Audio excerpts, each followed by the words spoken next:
Sahabat Kompas.com, proyek kereta cepat Jakarta-Bandung atau KCJB kembali menuai perhatian.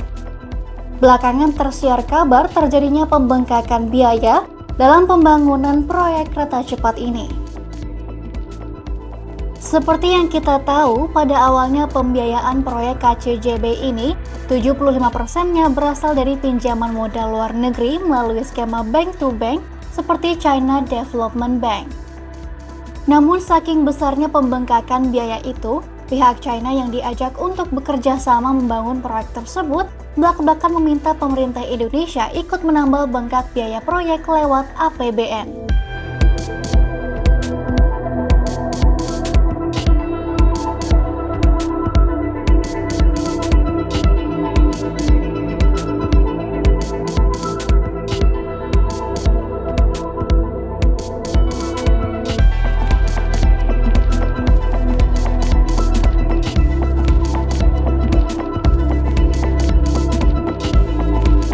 Pada awalnya, penyelesaian proyek KCJB ini diproyeksikan membutuhkan anggaran sekitar 6,07 miliar dolar Amerika Serikat atau setara dengan 86,5 triliun rupiah. Namun seiring dengan berjalannya waktu, anggaran proyek tersebut justru membengkak menjadi 8 miliar dolar Amerika Serikat atau setara dengan 114,24 triliun rupiah. Ini artinya, anggaran proyek tersebut membengkak 1,09 miliar dolar Amerika Serikat atau setara dengan 27,09 triliun rupiah. Menurut General Manager Corporate Secretary PT Kereta Cepat Indonesia China atau KCIC Rahadian Ratri, setidaknya ada 5 penyebab biaya proyek membengkak. Pertama, biaya pengadaan lahan memakan porsi cukup besar terhadap biaya proyek kereta cepat Jakarta-Bandung. Kenapa begitu? Karena proses pengadaan lahan yang memakan cukup banyak waktu. Otomatis, harga tanah yang akan dibebaskan juga mengalami kenaikan. Kedua, adanya hambatan ketika membangun terowongan. Menurut Rahadian, struktur tanah dari terowongan 2 yang berada di Purwakarta ini sejenis lumpur dan lapuk, sehingga setiap digali tanahnya longsor. Hal inilah yang berdampak pada penambahan biaya. Kemudian yang juga menjadi alasan adalah adanya pandemi COVID-19. Ini tak lain karena upaya penanganan pandemi COVID-19 tidak pernah dianggarkan sebelumnya.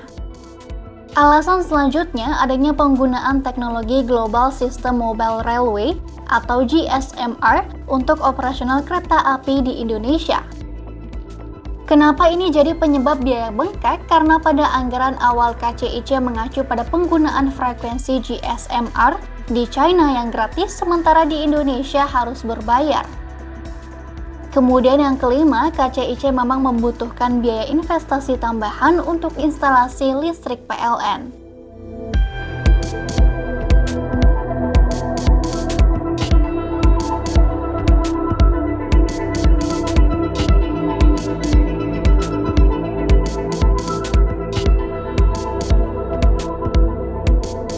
Permintaan agar pemerintah Indonesia ikut patungan lewat APBN ini pun akhirnya dijawab oleh Kementerian Koordinator Perekonomian melalui juru bicaranya Alia Karenina. Namun bukan 27,09 triliun seperti yang dipaparkan pihak China. Menurut perhitungan Badan Pengawas Keuangan dan Pembangunan, pembengkakan biaya tersebut sekitar 16,8 triliun rupiah.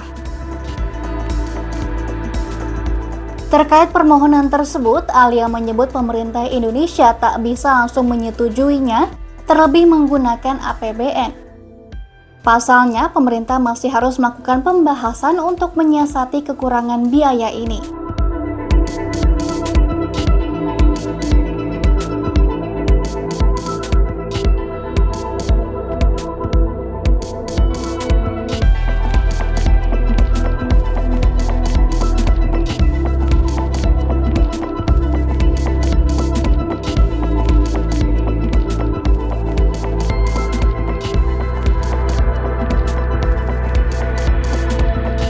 Nah, jika kita melihat ke belakang, sebenarnya proyek KCJB ini merupakan gagasan Jepang pada era Presiden SBY.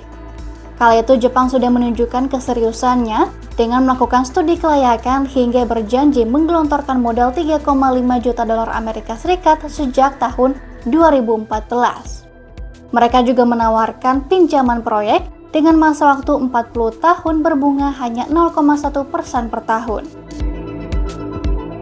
Namun tawaran Jepang ini pun ditolak pemerintah Indonesia ketika China menawarkan nilai investasi yang lebih murah dari Jepang, yakni sebesar 5,5 miliar dolar Amerika Serikat. Selain itu, China juga berjanji akan menjamin pembangunan kereta cepat Jakarta-Bandung ini tak menguras dana APBN Indonesia dan adanya transfer teknologi. Sejumlah tawaran inilah yang membuat Menteri BUMN 2014-2019 Rini Sumarno menandatangani nota kesepahaman kerjasama dengan Menteri Komisi Pembangunan Nasional dan Reformasi China Xu Shaoshi pada Maret 2016. Terkait keputusan ini, kala itu Duta Besar Jepang untuk Indonesia Yasuaki Tanizaki bahkan sempat meluapkan kekecewaannya pada pemerintah Indonesia.